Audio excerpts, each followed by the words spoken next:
And we are live. Welcome into the Pacers Fieldhouse Files live post-game show, the 104th and final Indiana Pacers game. That's including 4 preseason games, 17 postseason games, and 1 extra regular season game because of the in-season tournament where the Pacers reached the finals there. A lot I want to discuss on the show. I see a lot of comments already in the comments section, questions portion here on YouTube Live. I'll also be posting this on the Fieldhouse Files podcast, and I appreciate so many of you who have joined for not just this one, but for almost all of them throughout this postseason run by the Pacers. And it's now complete.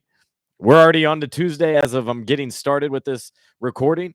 And on top of that, Pacers season is over. They made it to the Final Four, but the Celtics showed their championship experience, whereas the Pacers showed their inexperience, their immaturity, I think, at times. How many times throughout the season, in particular, the guy I remember saying it was TJ McConnell saying our maturity is not there yet, talking about the way in which they come out for games, come out for certain opponents, finish games. Well, this team should have won a game for the 3rd time in 4 games. Now, I acknowledge that if they win 1 or 2 throughout the series, it would certainly change, I think, the look and the feel of the other games. But in 3 of these 4 games, all losses, by the way, the Pacers had the lead in the final few minutes and relinquished it. In this case, the Pacers were up by, 8 in the final minutes and did not score. They were out or did not score over the final 3 minutes rather, 7-0. They were outscored 13-4 over the final 6 minutes. The Pacers' possession looked like this: 4 misses, 2 turnovers, settled for mostly jumpers. You did have the attack on, I believe it was Nesmith late in the game. No, Nembhard late in the game with 65 seconds left. And it was Jaylen Brown getting the block. Big credit to Brown for getting the block, but that was the only attack. I would have liked to see the ball more in Siakam's hands. Now, he did turn it over. I got to acknowledge as part of that, he had one of those 2 turnovers in the final minutes, but just so consequential to this Pacers team. No, they weren't going to win the series. They were not going to become the first team to come back from a 3-0 deficit in a best-of-7 series, but this team played better than a sweep. This was not a sweep. Or had a feel to it like it did in 2019. In 2019, the Pacers were out of answers. They had more questions. Remember, they went to zone midway through, something that Dan Burke and the coaching staff with Nate McMillan were completely had to be against previously, but changed that up. This was not the case. It didn't feel like the Pacers lost the chess match, although I do give Coach Joe Mazzulla a lot of credit. The Celtics had the better team, the better talent, but more than anything, this one came down to closing games. And late in games, the Pacers couldn't be trusted. They lost all 4 of these games. And that's, again, why I didn't like the waving of the white flag in game 2. Now, with that said, we've seen several players breaking down here late, right? Tyrese Halliburton was injured in that game, did not finish. Miles Turner got hit in the back in game 4 here tonight, went out back to the locker room a couple times. Maybe that's why he was agitated and picked up that foul on Jaylen Brown. I got to watch back the first half and see exactly where Miles Turner and by whom did he get hit. Was it intentional? Remember, he's had a history of low back soreness. Was that targeted or was it just a fluke play? I know a lot of fans are probably irate and upset that the foul on Jaylen Brown against TJ McConnell was not upgraded to a flagrant foul. I did think it was a flagrant 1, while not intentional, which is a flagrant 2. It was unnecessary and kind of led to an unfortunate fall. First, he got struck in the face and then had a whiplash. I was actually kind of stunned that TJ was able to finish the game just because of what happened. That was a tough fall. But Jaylen Brown was named the Larry Bird Eastern Conference Finals MVP. We saw Aaron Nesmith struggle offensively, but take big steps defensively. I thought we saw a lot of growth from Andrew Nembhard in particular. Siakam had so many bright spots that you can see him being a focal point of the team for years to come. And I mean, the list, I could go on down the list. The contributions from McConnell off the bench were extraordinary.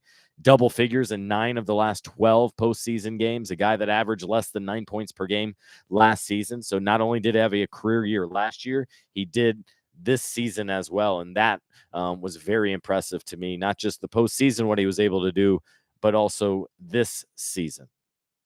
All right, let's go through some of the comments because there's already plenty of them on here. Appreciate everyone jumping on. And if you haven't already, I encourage you to subscribe and join me over at Fieldhouse Files. Just because the season's over doesn't mean the content will be ending. I have a lot more to come on the Pacers draft, on TJ McConnell, a feature on him. I want to touch on Isaiah Jackson and his inspiration for this season. Obi Toppin and the year he had. How about Neesmith's defense? I could go on down the line. Siakam and his contributions and what he thinks about Indiana and why he wanted to be here and such. So I'll have a lot of off-season content plus Fever and Caitlin Clark stuff as well. Fever, by the way, you think they get a break coming back after 7 games in 11 days? Well, guess what? This week they have 4 games alone. Again, another back-to-back as well. All right. Yep. MK Sinks, first commenter. He says, man, another one. This seems the worst, maybe with no points scored in the final 333. It was a rough series. Time to put it to rest and move on. Some big decisions to make on the roster. Yep, you're absolutely right. To start with, you're right. That final 3+ minutes was troubling. You do not get any great shot off. Maybe the one you would give is that layup opportunity late. That was blocked. That was just a better defensive play. And then late, you choose not to foul, which I can understand. I think there were about 9 seconds different on the shot clock, and the Pacers had 1 timeout, but they didn't get the rebound. It was Drew Holiday went up and got the offensive rebound, and in turn, the Pacers don't even get a final possession down by 3. That was tough for me. And maybe defined this Pacers postseason was rebounding. How many times over the last decade? Really, it's every team, it's every coach. So no one in particular deserves blame here. I feel like I've written that story in the preseason every year, but getting out rebounded or not going and getting the big rebound has plagued this team for basically my entire tenure on the Pacers beat, which is now 12 seasons. How about that? Year 12. Now almost in the books. I'll call it a wrap after exit interviews. And once we start draft coverage, because once you look at the draft, that's looking on to next season. And that's a better time probably to discuss the big decisions that lie ahead. It starts obviously with Pascal Siakam. If you're talking player personnel, he'll need an extension. Obi Toppin will be due an extension. Jalen Smith has a decision to make. And I wonder how much his lack of playing time in the postseason will impact his decision with the player option, both in terms of maybe there are less suitors now because of it, but more likely he'll be disappointed that he didn't get playing time. And did he lose faith at all in the coaching staff or this organization that brought him in and signed him originally as a guy that was guaranteed the starting role? Then they made changes. Then he was the starting 4. Then they made changes. So understandably so, if I'm Jalen, I'm upset that this season just didn't pan out as I had hoped. Again, I can get into a whole lot more of that in upcoming live streams. I am thinking and planning to do more of these live streams in the offseason as well. We'll just do it at a more preset time, so it's not well after midnight when I am doing these, and I think I'll have more of an audience, more interaction, and more of a analysis and thought-provoking stuff rather than more just a breakdown of the game and what's next, right? Granny Danger. That name gets me every time. I would love to see Danny Granger. I would love to talk to him. Haven't seen him in the spotlight in a couple of years, quite frankly, since he did work, I think, with CBS Sports and college basketball. Anyways, he says the most exciting style I've seen, the most joy I've had watching the most joy I've had watching the NBA, the most games I've been to in a season. He's so proud of what this team has accomplished and can't wait for what's next. Wow, okay. Overly positive and honest assessment there from one fan. So I appreciate that. Yeah, in the big picture, the Pacers need to make the playoffs. They did. Ideally, you advance to one series past the first round. They not just did that, but advanced 2 rounds to the Eastern Conference Finals. That's a point in which they overachieved. However, given the circumstances, I think it was fitting and appropriate because the Knicks were worn down. You had the better team. You only had 1 injury at the time with Benedict Mathurin, and they handled their business. Now, it took 7 games, but they did it. So that was very good, and that was a level of maturity and determination, I think, shown by this Pacers team. Next up, Derby. I just don't get Nembhard's sketchy decisions making at the end of the game, 1, 3, and 4. It's like he lost every ounce of concentration in the Boston series in the big moments. Yeah, I don't completely agree with that. I don't think it's entirely on Nembhard. It's on everyone. Starting with game 3, wasn't it? When you don't call the timeout. I think it was game 3. Now they all blend together. You don't call the timeout. Nembhard turns it over in a game you should have won. Um, you, I don't know. Uh, I mean, just in this game alone, Nembhard only had 3 turnovers. Considering he played 39 minutes, that's probably close to his career high. Some turnovers are going to happen. Yes, some are more timely than others, but that's what makes this one tough and more difficult, obviously, is those things. But I don't pin it just on Nembhard. Again, he was playing a larger role than he expected as well, by the way. He went into the season expecting to be backup point guard, a role he never really had throughout the season until now in these final 2 games when Tyrese Halliburton was hurt once again. And I think you saw that preparation, his ball handling, his vision, his willingness to move it up and down the floor. The team tonight, assists were a little lower than you'd like to be. It felt like no team really went on a run in this one. There wasn't anything more than a 7-0, 8-0 spurt. That probably speaks to the stakes and it being a closeout game for the Celtics, and the Pacers trying to hang on and should have won again, but failed to close and were outscored 13-4 over the final 5:56. PJ says, geez, to lose that such slim margins time and time again stings. For sure. It absolutely does. One other thing I took note of is, remember how much we talked this season about first quarters and how they were so detrimental? It seemed like things changed entirely for this Pacers team in the playoffs about which quarter was good. The third quarters normally is their best. I feel like last series it wasn't. This series, it was fine. In game 3 tonight, they were +4. It's crazy. You look at the quarter differential. Celtics, first quarter +2. In all 4 games, the first quarter was decided by 1 possession, meaning no team went ahead by 10. No team ended the quarter on a 7-0 run. None of that. It was always close. In this one, we saw TJ McConnell make that floater at the end of the first quarter to draw them to within 2. Then in the second quarter, Pacers were +1. Third quarter, Pacers +4. Then you take a lead into the fourth quarter. And in the fourth, the Pacers were only outscored by 6. Not much, but it was enough. And that's kind of the story of this series is they weren't outclassed. They weren't out toughed. Their experience and lack of it shine, certainly.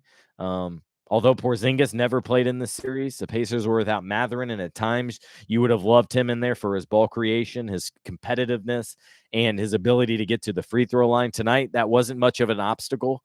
By the way, Pacers outshot the Celtics at the free throw line, I think for the first time in this series tonight. 12 for 16. The Celtics were 11 of 14. But in all 4 games, and this is something maybe to go back to the first question about something you need to upgrade in the offseason, 3-point shooting. How much did we talk about that being a net positive for them? I think they were maybe 9th in the league in 3-point makes in the season during the regular season. Postseason, they were only averaging 11 or 12 per game, it felt like. In this one, outscored by 12 points. 14 for the Celtics, just 10 for the Pacers. I just remember so early on in the series, the Pacers were getting up, 45 threes and making 18 of them. It feels like also the Pacers have been averaging 11 or 12 and attempting like 28, 29. To put that in perspective, that's how few of 3-pointers the Pacers averaged in the final year under Nate McMillan in 2019. It was 29 threes per game, and that's what they entirely set out to change. And because of personnel and such, I think they regressed in that area. You traded Bruce Brown, you traded Buddy Hield, Doug McDermott didn't give you anything. That's an area they need to solidify. The biggest thing they need to solidify is defense, especially out on the wing. A guy that can hang with a Jaylen Brown, a Jalen Brunson, Damian Lillard, a Giannis, because no matter who you play, you're always going to face an elite level scorer, and the Pacers lack an elite level defender out on the wing with both size and physicality. That's the number one thing I'm looking out in the offseason. The trouble is it's not as easy as I'm making it sound. That's the number one coveted position, that two-way wing, 6'8". I would love to see the Pacers add some size in that. I mean, instead of 6'4" guys, you have more 6'7". You see that more with Toronto, with Orlando, with the Pacers, you don't have that as much. You're leaning on 6'2" guys like a Nembhard, like a McConnell, a 6'5", maybe 6'4" Nesmith. I'd like to see them add some size as well. Even Mathurin is an undersized 2 guard. Part of me wonders if Indiana is in the spot if the Bucks and Knicks aren't injured like they were, if it was legit, since they took nearly a Celtics team so tough. I don't think the Pacers are in this position. If all teams are healthy, I think Giannis and Damian knocked the Pacers out in the first round, and I would have been okay with that because stars win in the postseason, and those two, I think, with full bill of health, they probably would have won out. Now, the Pacers won as a group. They won despite being without Mathurin. And then in the second round, we saw a mash unit of Knicks guys. So that does not take away anything from this Pacers season, to be clear. But those are their circumstances. Just like the Celtics to getting to the finals, they dealt with mash units in every single round. The opponent's best player was out. This series, Tyrese Halliburton did not finish. Last series, Donovan Mitchell did not finish. The series before that, I believe, was against the Heat, and Jimmy Butler did not play. So the same could be said for the Boston Celtics. However, yeah, the Pacers did absolutely play the Celtics close. They played them tight. They made things interesting. And so the Pacers should hold their heads high about that and be optimistic and positive. But I think we need to throw out the lack of inexperience now going into next season, the youth factor. It's disappointing that their last 2 lottery picks, and Benedict Mathurin and Jarris Walker, didn't get really any playing time at all. Ben, obviously none because of injury, and Jarris, I mean, just a couple of minutes at the end when it didn't much matter. Those guys will need experience. Maybe you look to move a guy and upgrade the team immediately now. You don't want to think what they're doing right now is fool's gold, but to PJ's point early on, yeah, they had some things in their favor due to health situations, and they took advantage. Ooh, I've been talking a lot. It's been quite a playoff run. Damn proud of this team. I can't wait to see this roster humming with Mathurin next year. Hope TJ and Obi will still be on the team next year. All those are among the questions certainly MK thinks about what this team looks like moving forward. No question. The Pacers could decide to move one of their younger guys and go get a guy more ready right now. They could. I think Obi will be back. I don't know why he wouldn't. TJ McConnell, I expect to be back. It just depends if you want to do an extension with him. But TJ, I mean, coming off back-to-back career years, he's 32. So he'll be 33 at the end of this next contract as a quick point guard. Now, he plays hard, but at that point, at 33, 34, I'm not sure you want much of an extension. So maybe you do a 1+1 extension. So you add on after next year. It's another year, or it's another 2 years with technically that third year being a team option. I'd be willing to do that. I think I would, for sure, just because of what he's providing. Now, it also depends on the money situation. Next year, I think he's guaranteed about 6 of his $9.3 million. I have no reason to believe the Pacers wouldn't pick that up.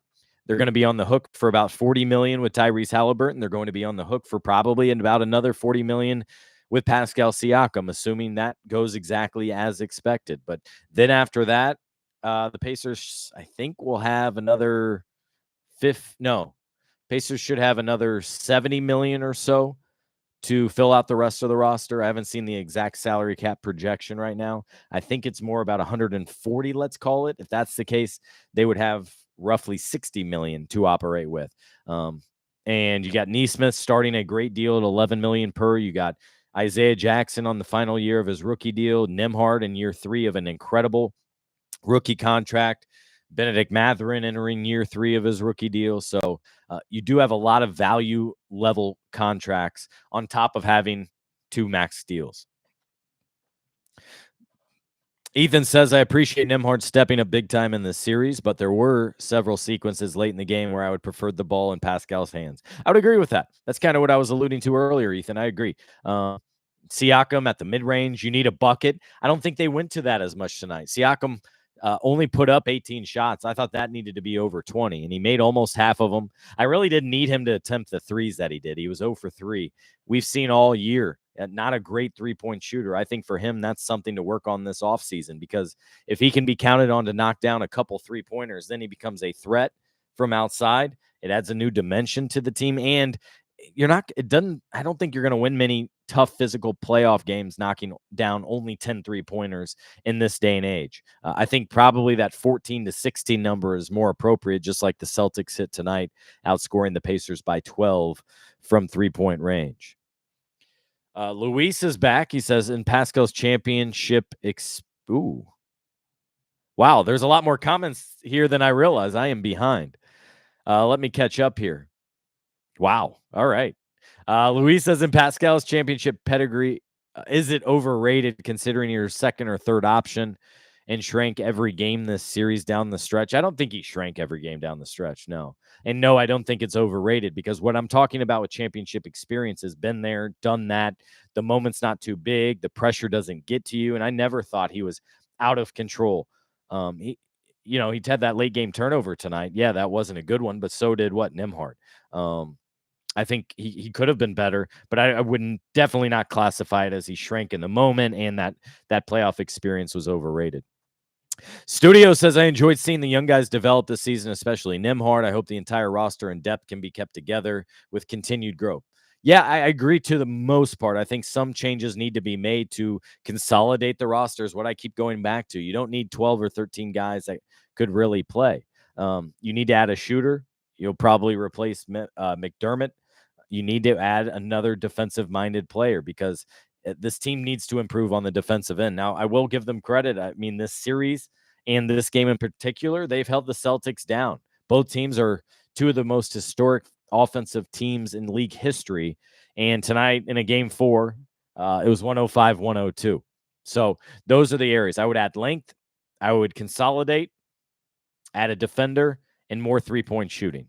You really would love a guy like Buddy who could also defend. Buddy was a great three-point shooter. He just struggled defensively. And we saw late in games, teams hunting the matchup with Tyrese Halliburton late in games. That becomes an issue and such. This Pacers team in the entire series was a total nightmare, getting blown out. Not getting blown out and embarrassed, but instead all the self-inflicted wounds and unclutched stuff of nightmares. I would agree again to an extent. The trouble is, it's good at least that they were in that situation. Imagine if these games were 10-point games late in the fourth quarter. That's the total nightmare. The total nightmare is this team doesn't show up, that this stage was too big for them, that they failed to compete. And I don't think that was at all the case here tonight or this series. I think those were the learning moments they can really pick things off of and have the film to go over. There was, late game sequence when I think they had a player wide open in the right corner for 3, didn't swing the ball one more time. And tonight, finishing with 24 assists. You'd like that number to be higher, 24 of 40. Anytime it gets into 30 range, this team's doing quite well. KBEA says, great season by the Pacers. Boston played like an experienced team who knew how to close. The Pacers will get there in time. Yep, totally agree. Romy Gnome on his way home, I think, from Fort Wayne, saying, love the post-game show from you. I miss having fans on the post-game radio show, so this is awesome for diehard fans. I appreciate it. Glad you like it. Glad you tuned in, I think, nearly every time. Appreciate everyone who listened either live and joined in, or those who listen on the podcast as well. I've had several come on and message me and say, hey, I'm on here because I heard you on the podcast, didn't know about this before. Or others that say, hey, I just listened to the podcast, and I get that. You can listen at 2 times speed and not at 12:30 in the evening. This team had the 7th worst record in the league this year. Obviously, Siakam helped them improve, but huge learning experience for the team. Had the 7th worst record in the. I don't know what you're saying there, but yes, the team absolutely had a huge learning experience. Just Be You joins in and says, super excited for the future. The internal growth will be ridiculous for the Pacers, as they didn't even play their 2 lottery picks. Yeah, I think that's the key stat. It's not just that, 3 really. I go back to Duarte. You traded him for a 2nd-round pick, which ultimately became Obi Toppin in a trade when you basically moved that 2nd-round pick. But your last 3 top picks did not play in the playoffs. That's telling. Boston showed they wanted it more with players like D. White and Drew Holiday, lesser talented players with heart and guts. We need players like that besides TJ. I don't entirely agree with that either. They showed they wanted it more. I don't know about that. Pacers wanted it. They just screwed up. late in games. I don't think you had guys dogging it. I don't think you had guys not wanting to finish games or guys happily going through the motions. Not at all. I think you saw guys had been tested, guys that have been in the league more than 2 or 3 years. Nembhard's running the team right now as a second-year guard who is playing off the bench and needed so much in the first couple rounds for his defense. So these guys are mentally and physically fatigued out there. This is an all-new run for them because remember last year they didn't even reach the postseason. This year they played 17 postseason games, 100 meaningful games, and 104 games total when you include the postseason. The Pacers were out-experienced this series. You got to give it up to Boston with their flowers. They hit all the timely shots, didn't turn it over. It sucks, but the Pacers will be better for it. Yep, I agree. MK, again, says, I'm normally a huge Turner fan, but he looked frazzled all game tonight. Wish he made better decisions and composure as a vet. Somewhat shocking he only had 2 blocks this series, both in game 1. Yeah, that's a good point. No blocks tonight. I don't like plus minus. I'll preface with that. But he was the only Pacer with a negative double-digit plus minus. He did look frantic. We did hear post-game from Rick Carlisle that Miles was hitting the low back early on in the game. He went back to the locker room a couple times to try to get that hammered out, to try to get to feeling better. And I think that's why that now explains why he lost his composure. What was it? That was in the third quarter as he got an offensive foul, silly. Then was earned a technical foul after that with Jaylen Brown, silly. I mean, Brown put an arm on him, barely pushed him, and he shoved him, kind of trying to stand his own ground. Really unnecessary, but at least it was just a double technical. They chalked it up to being in the postseason, whatever.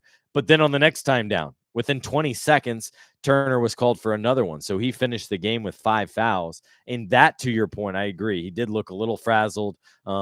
Did not look like the normal Miles, who is playing confident and mature in his understanding of his situation and where he can contribute, which is blocks a lot of times. And I think a lot of reasons why he didn't have those blocks is he may be guarding Horford out along the 3-point line, which pulls him away from the basket, which keeps that middle lane area more wide open. And that's why, for example, the Pacers were outscored in the paint again tonight. They were held to 46 points in the paint. I think it was last game. The Pacers had 42 points in the paint in the first half. So that's one area where Joe Mazzulla and the Celtics really improved upon after seeing the Pacers' success, because Pacers want to get to the lane. They want to attack. They want to finish at the rim much more than many teams want to knock down threes. And the Celtics team threw up 44 3-pointers tonight. 15 more than the Pacers. That's more of actually the Pacers team I expected, but we have not been getting that here recently. Studio again says, Scott, thank you for your coverage this season, but especially these post-game shows. I've enjoyed it, and I'm not prepared for the season to be over. Yeah, I appreciate those comments and those sentiments. I will enjoy a little bit more free time. I will acknowledge that. Yet at the same time, no, you're never quite ready for the season to come to an end.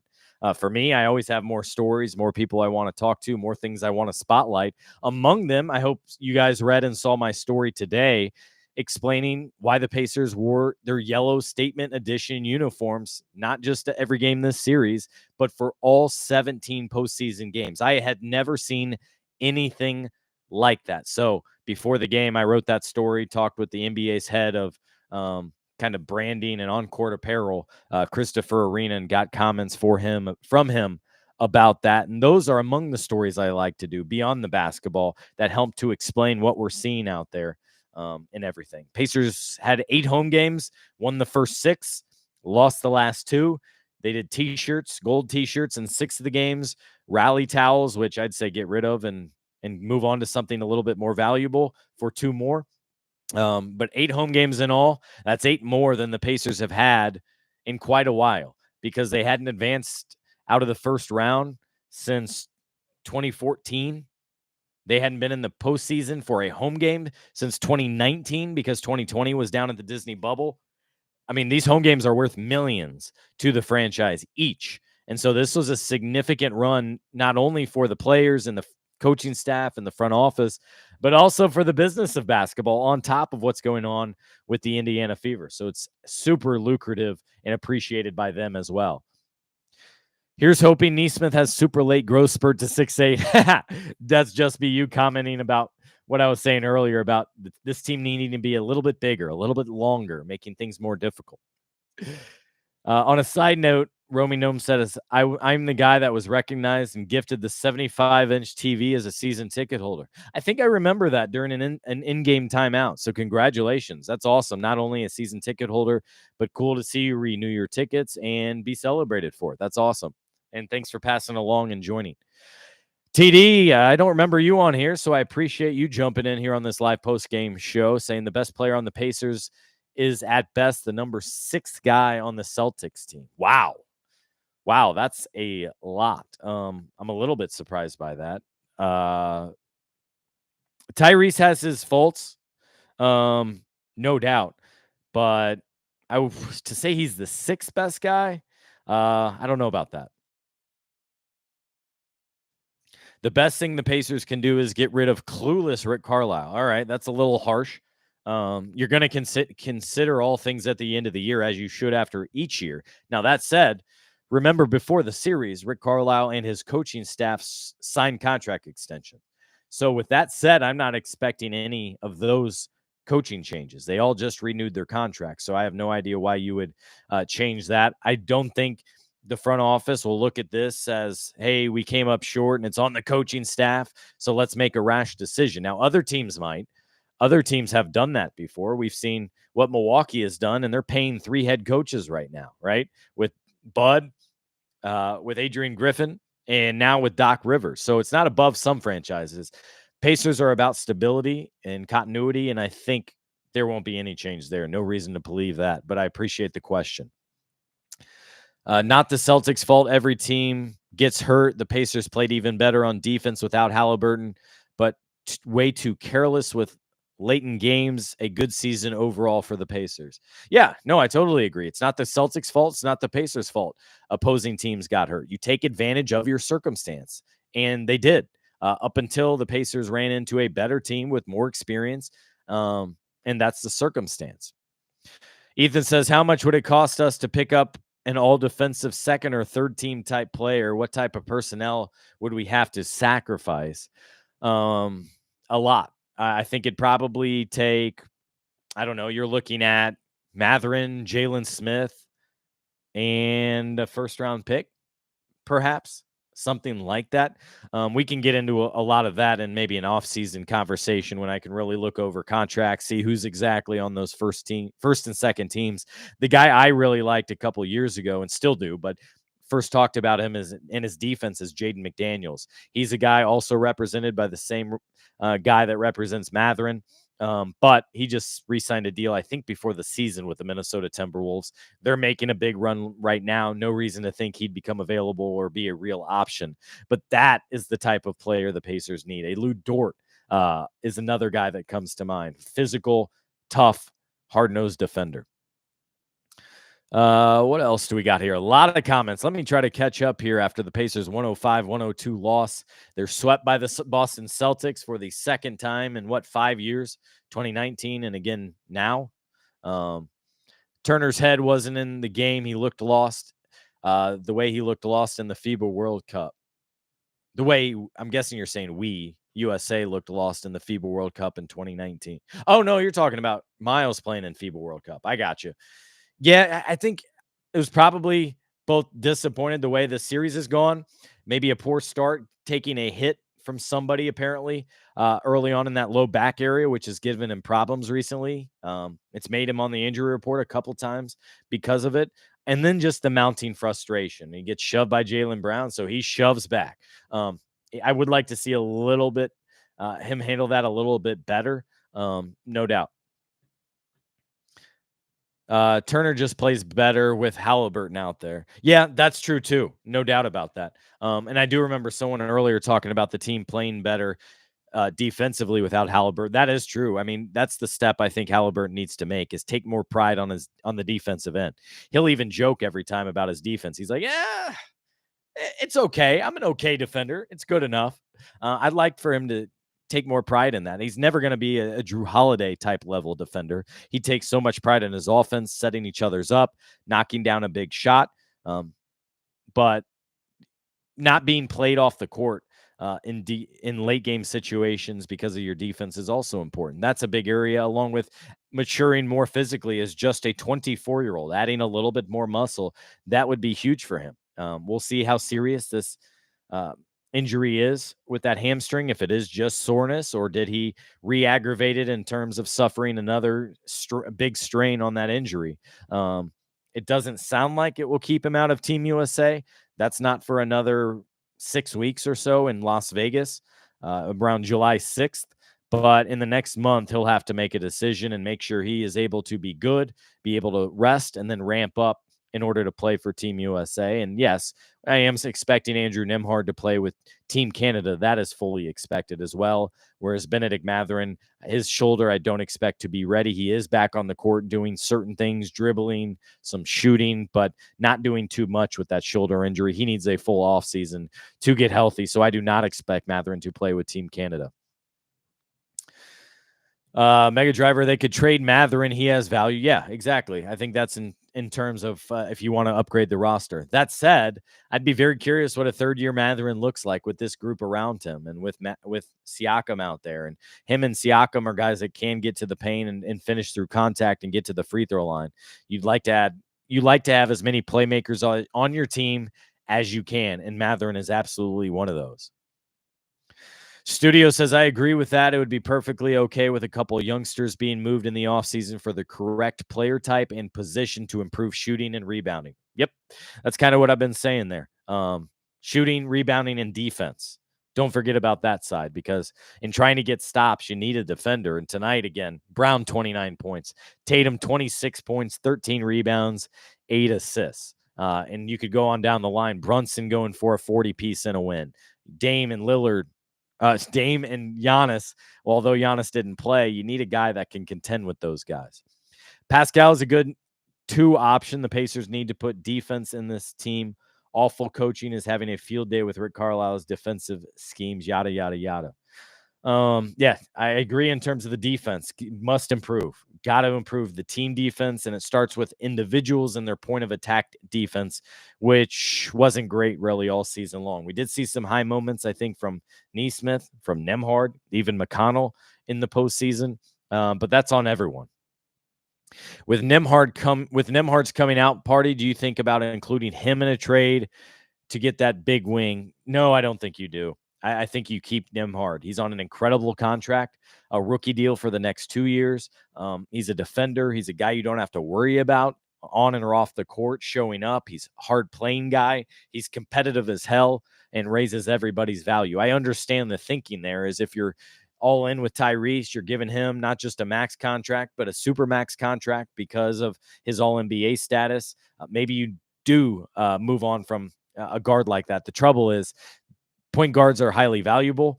Rick Carlisle really values his point guards as well. And Nembhard's been so good that I don't think you think to trade him whatsoever. The Pacers and Rick in particular really like him.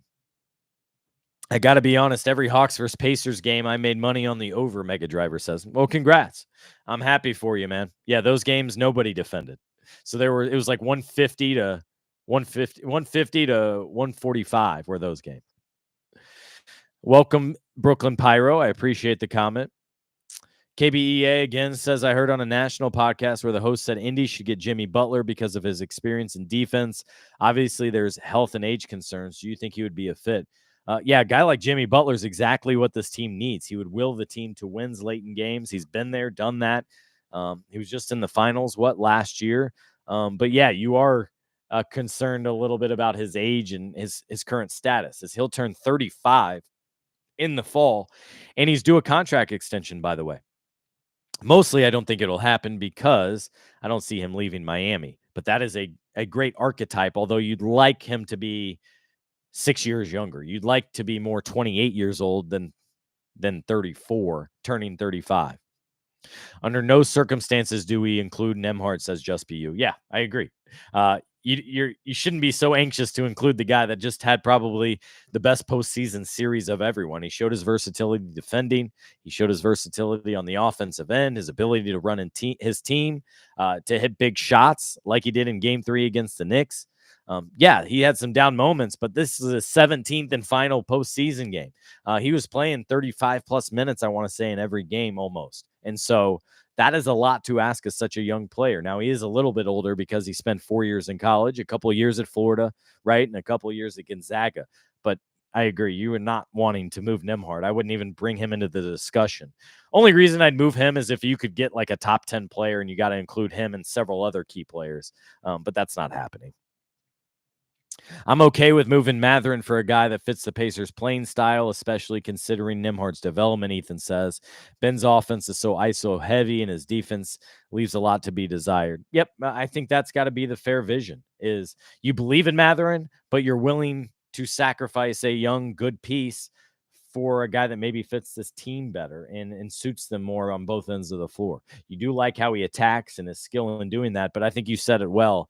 Very ISO heavy guy as he looks to pound it on the floor and attack more than he does whip it around, keep the offense humming like Tyrese and like Andrew and other guys do offensively. That doesn't mean he can't learn it, by the way. He's just finishing his first year and a half in the league. He's maybe 21 years old. So there is a ton of development to come for Ben. Studio said, yep, read the article about the gold jerseys today. It was a good read. Appreciate that. And thank you for being a subscriber. Non-Celtics related question. How do you navigate staying impartial as a beat writer and journalist as an Indy native? Curious how you balance that. Appreciate the question, Ethan, and it's quite easy now. I've really put my fandom aside and I treat it truly like a job because it is just that. Yes, I grew up in Indy, so I was a Pacer fan. I worked for the team for 10 years as a ball kid, first for the Fever and then for the Pacers, but I don't look at that as a detriment.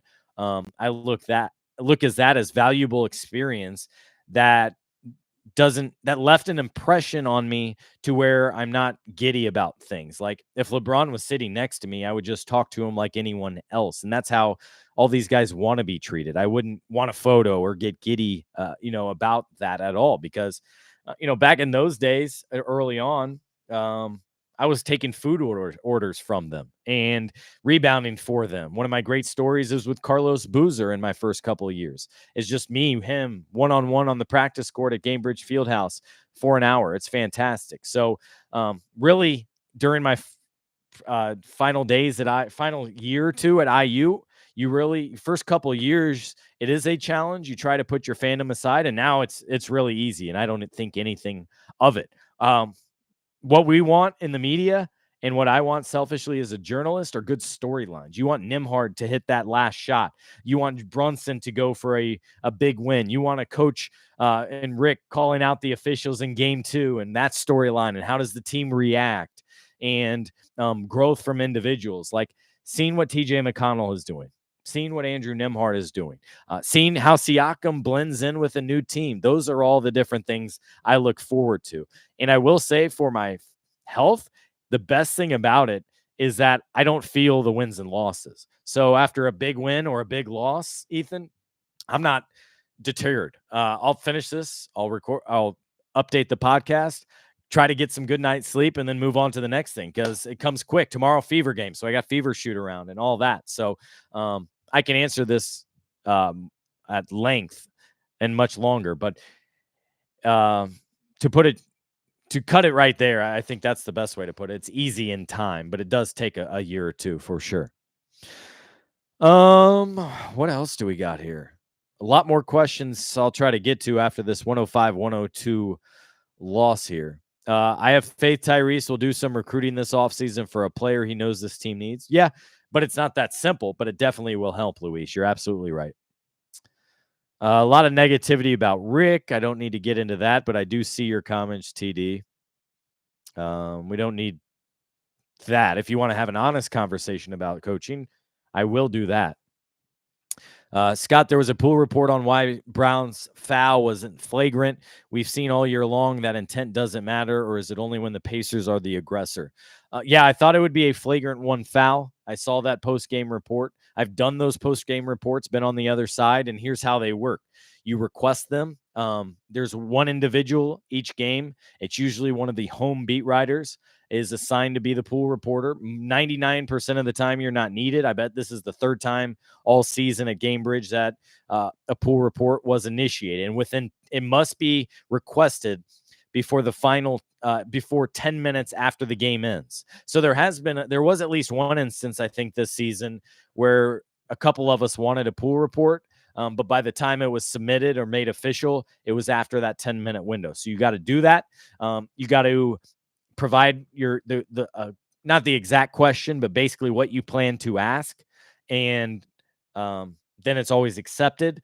Then that individual goes down to the referee locker room, enters with a member of PR, and you get to ask that question in whatever you asked or whatever said you were going to ask. So if it was one question, like it was tonight, that's probably all that was asked. Now, if there are multiple things, you need to list out the multiple things. But to your question, I thought that was a flagrant one foul, not a two. I didn't want to see Jaylen Brown out of there. Nobody should have. We want the best players out there.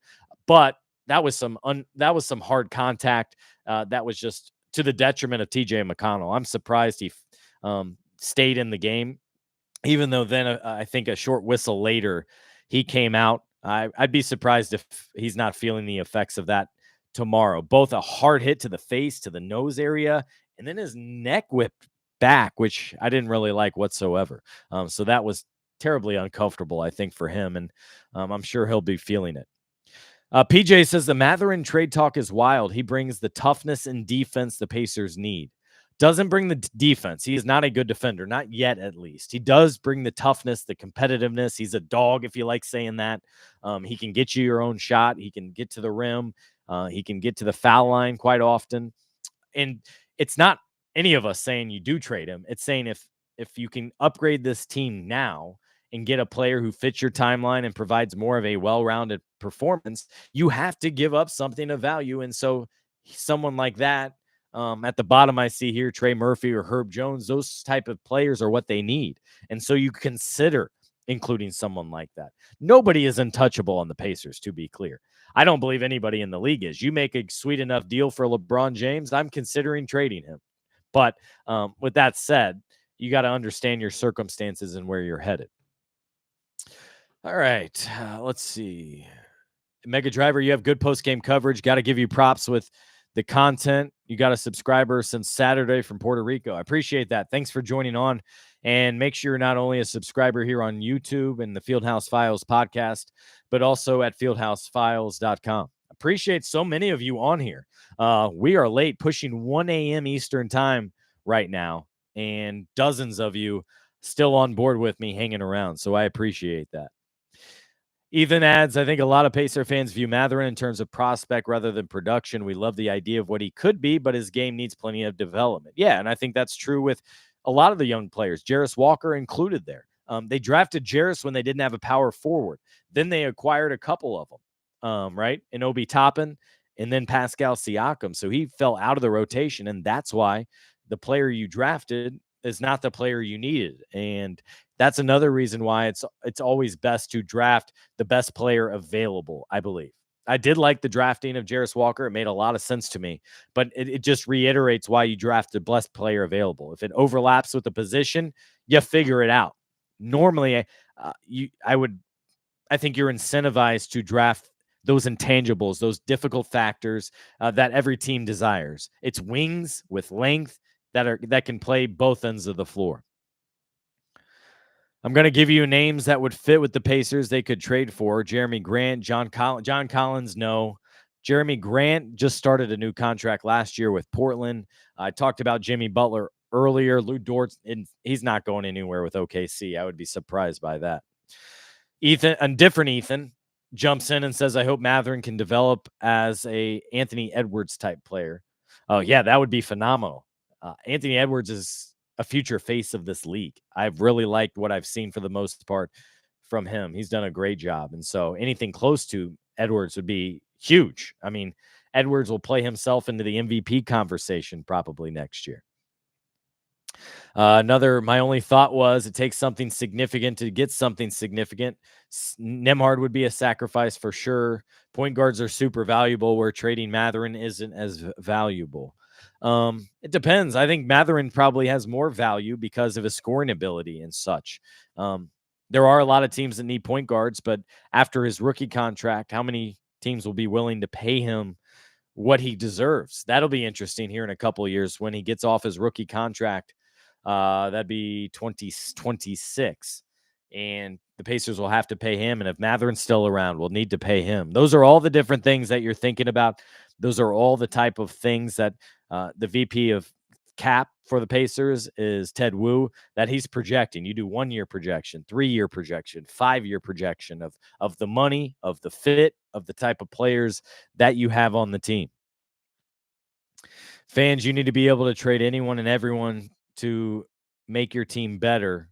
Remember, the Celtics traded Smart last year and they are getting to the finals. Right. Yeah. Didn't they? So many Celtics talk about Marcus Smart being the heartbeat of the team, the soul of the team. Didn't he get, I forget what award, but he got a major award this past year for his contributions, well deserved. And then ultimately they decided to trade him.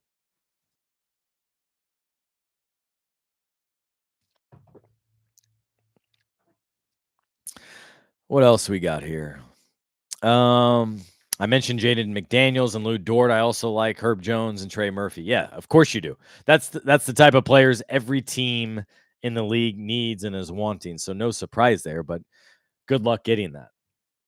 Zarba just missed the flagrant call. Yeah, he did. I think Zach Zarba is the best official in the league. I said it last series. I think I said it before this, but I'll reiterate that. But I do think it should have been a flagrant one. That doesn't change much in this game, to be clear. But that certain call, I'm surprised it wasn't a flagrant one. I think they just were trying to be consistent. And early in the game, we saw Isaiah Jackson whip his leg up and kick, I forget who it was, in the face. That was ruled a common foul. Therefore, I think they called this a common foul because it was somewhat similar. Yeah, someone like Trey Murphy would be phenomenal. Yeah, I totally agree. TD says, I do not like Rick Carlisle. I thought he lost game 1 for the Pacers. And to be honest, Mazzulla is a young coach and not only outcoached him, but made him look like an idiot. All right, you're clearly a Celtics fan. There were times where I thought Carlisle missed. Yes. I think it was in game 3. No, game 2 when he pulled the young guys in Boston. I didn't like that. We saw the Celtics make a comeback in game 3 from like 10 or 11 down to win the game. Yes, you didn't have Tyrese Halliburton, but I think you should have given your team at least a chance. Now, with that said, I also understand I'm not there. I'm not on that bench. I don't know what the teammates and players are telling him. Hey, we're gassed. We need a break. But I certainly know Siakam and them playing like 28 or 30 minutes. He could have played more. He could have given it another run. They wanted to give it another run. There were times, late game situation, was it in game 3? Should have used that. No, game 1, I think. Should have used the timeout and didn't. They're all run together at this point. Certainly there were some errors, no doubt. I thought Joe Mazzulla had the better coach game tonight. Late in the game, got the execution for sure. I did like the play, by the way, in game 3. The Pacers were unsuccessful in it, but it was incredible, like 4 wide scenario. And after that game, Rick Carlisle praised one of his assistants, Mike Weiner. But afterward, Mike Weiner clarified to him, no, it wasn't me. It was Jenny Busick in conjunction with Sue Bird, who actually had seen that and designed it and saw it through. So props to Jenny Busick for suggesting that and adding it to the Pacers playbook. Would the Pacers sacrifice a little bit on the fast pace for better defensive schemes? Yeah, I think so. You have to. You have to make a little tweak defensively to improve in that area as a whole.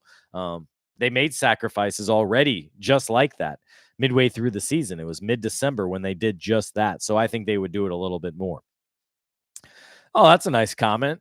Studio ads. I hope everyone on here has a good summer. Hope to see everyone back in the post-game crew next season as well. I'm anxious for summer league games as well. Give me a month or two, at least a month before summer league. Those start up, I think, July 7th. I don't need games right away. I don't mind having a little quieter time here. I'll be very curious what these pre-draft workouts look like, especially in consideration for where the Pacers are picking. They have 3 picks, but they're all there later in the second round. So I'll be curious the way in which the Pacers attack that. Are they able to get any prospects in that could be early second round or late first round? Do they move up and trade those 3 picks to get one better one? There's a lot of different routes the Pacers could choose to go here.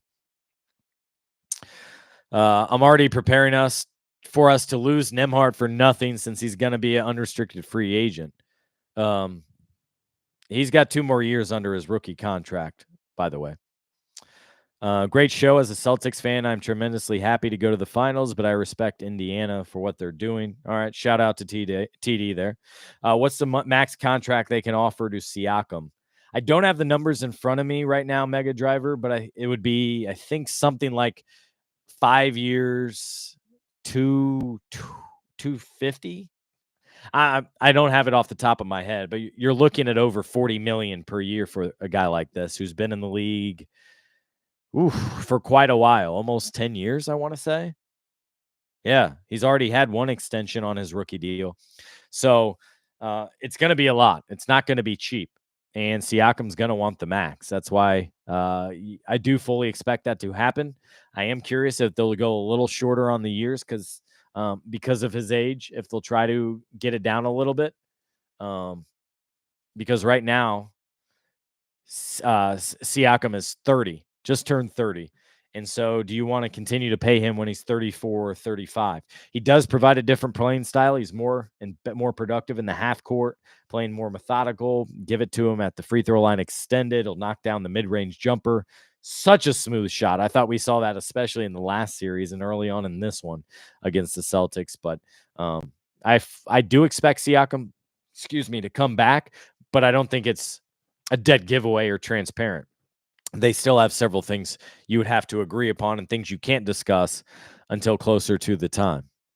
All right, just a couple more, and then I'm going to wrap up this post-game show after an hour here, going live with you after the Pacers' final game of the season. Crazy to believe, but also crazy to believe they're still playing.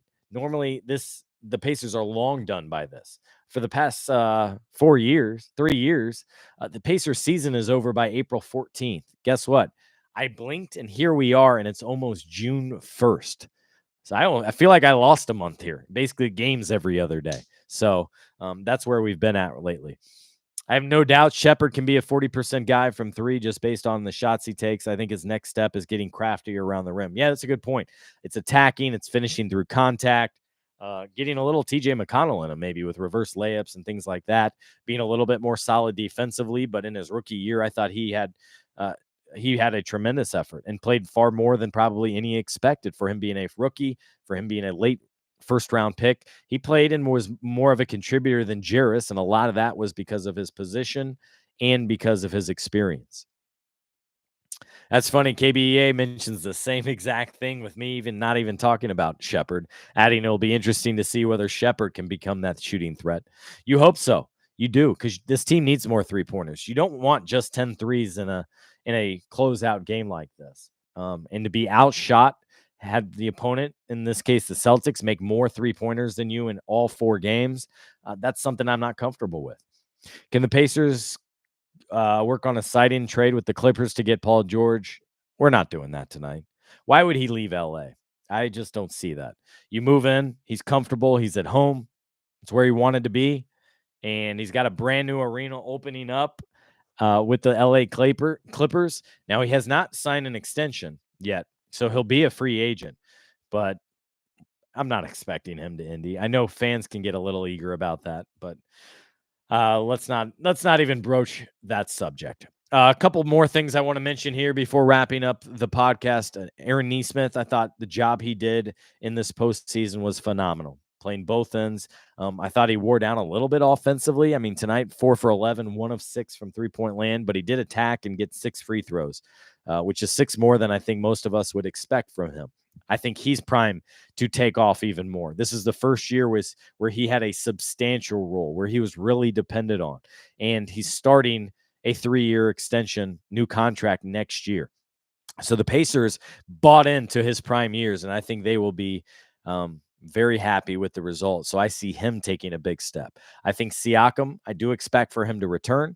I do expect for him to sign a multi-year deal, probably a 4 or 5 year contract extension, and really be able to improve upon his chemistry with the team, improve upon their late game situations, and have more comfort in being more assertive, because at times I wanted him to demand the ball late in games or when the team needed a bucket. That's when I wanted to see them depend on Siakam much more tonight. 19 points, 10 rebounds, another double-double there for the forward. Miles Turner will be going into a contract year. He's contract extension eligible this offseason. Again, something that the Pacers will want to consider, and something you have to consider, is he'll be 29 by this time next year. And if you add in perspective, the Pacers had moved on by Roy Hibbert at this point in his career. Roy Hibbert was out of the league after a couple other stops before he was 30. Now, Miles plays a different game. He stretches out. He can knock down the three-pointer. But do the Pacers already think about what's next? Do you give Isaiah Jackson more time? Does Jalen Smith exercise his player options, stay here and get more time, or does Jalen go elsewhere? Do you think about Miles Turner and what you do with him? That's definitely among the top 5 or 10 things this Pacers front office has to consider. Ben Shepherd's only going to take a big growth. Andrew Nembhard, I think, will have a huge growth as well. He's going to get an opportunity with Team Canada in the Olympics. I'll be curious what that role looks like. I assume Jamal Murray will be on that team as well. What does he look like playing under him, playing behind him, maybe playing next to him, depending on who all takes part in those games? Obi Toppin, I do expect at this point to be back here. Remember, the Pacers have him under restricted free agency, meaning they can match any offer. Now, if a wild card team comes in and offers like 15 million, I have a hard time believing that will be the case, but I do expect Toppin to be back. TJ McConnell, well-liked in this organization, beloved. Kevin Pritchard loves him. He's entering the final year of his contract. Isaiah Jackson's an interesting one, entering the final year of his rookie scale deal. So with him, you're talking about either getting him more minutes, developing him more, and potentially getting to extension talks, or both sides might decide to play it out. And if Jackson has a role and plays a ton more, he may be able to get a larger contract than maybe he originally got. Similarly to maybe Aaron Nesmith. Nesmith bought in and wanted the contract at the front end. And this year, I think he made himself more money, would have made himself more money if he didn't take the extension. But you just don't know. What if you get hurt? And a lot of times, that contract in hand is a lot more valuable for guys like that who still have a lot to prove. I'm just going on down the list. I don't expect Doug McDermott to be back. Kendall Brown could be primed to take off. He really lost his offseason last year due to a injury. I think it was a stress fracture in one of his legs. Much better this year. He's a two-way guy that signed on for the rest of the season to an NBA standard contract. So the Pacers will have a decision to make on him. James Johnson, I'd be stunned if he's back. I would like for them to use that 15th roster spot on a player who is capable of helping you on the floor. Maybe it's a development guy. Maybe it's like a Kendall Brown. But if you want to bring James Johnson back, I'd bring him on as a different role, as a player assistant, that type of thing. And then Jarris Walker, you want to see a lot more from him. Guys make a huge leap usually after their first year. He got his first taste. He made huge strides in his three-point shot. I'll give him credit for that, especially in the G League. You want to see him be more stable, more consistent defensively, and then he just needs opportunity, needs more reps, and he's only going to get that in Summer League and then going into the season, and then probably even some G League time next year as well. I expect big things from Benedict Mathurin once he is fully cleared and healthy, able to resume basketball stuff. And Jalen Smith, lastly, he has a decision to make on his player option. I think it's about $5-6 million. Does he want to return here? Will he be back in the rotation to start next year, or does he want a fresh start elsewhere? Can he get a little bit more money elsewhere, considering the fact that he re-signed here on a 3-year deal, 2+1 with the player option? He did so under the impression that he was going to be starting at the 4, which he did for 20 games. And then they made the switch. So a lot of things for everyone to consider. I'm going to wrap up this Fieldhouse Files podcast and live YouTube show now. I appreciate everyone joining on.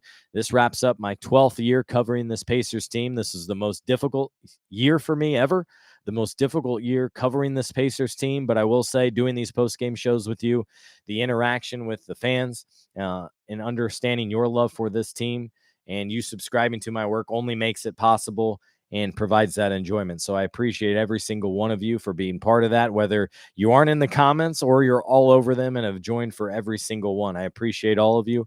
It's been a fun ride this season, albeit very difficult. Maybe I'll explain later on. But I do want to say thanks to all of you for enjoying this and being part of this ride with me, jumping on this post-game show or listening on the Fieldhouse Files podcast. It was very cool and telling. I'm don't know if I can share it, but I guess I will to some extent. There was a documentary crew at my place today recording. We recorded for over an hour for a documentary that is being made or in the works about this NBA postseason. And so they wanted to talk an awful lot about the Pacers, and for good reason. They made it for the Final Four. They exceeded all expectations. You wanted to see them back in the playoffs. They did. You wanted to see them win a series. They did. That exceeded expectations. They added Pascal Siakam, another player via trade midseason. That's a huge upgrade. This team's done very good when acquiring talent. Now they need to go have a good draft, have a productive and positive offseason, tweak the roster a little bit. But for the most part, I think you want to return healthy and to see what this group can do next season, which there should be a lot of optimism for that, plus a few changes to come. So I appreciate it again, once more, everyone joining in, whether it's live or on the podcast. And yeah, just know that I appreciate you. I appreciate your subscription. I appreciate your loyalty. It means the world to me. So thank you very much. For the final time of this Pacers postseason, thanks for watching this Fieldhouse Files live post-game show on YouTube. I have a lot more video content on YouTube, and I'll also continue my coverage of the Fever and Caitlin Clark in particular at fieldhousefiles.com and on my YouTube page. So I'm not going anywhere, even though the Pacers season is over. Year 12 in the books for me. Thank you again. That's all for me this time, but no doubt I will talk to you all again soon.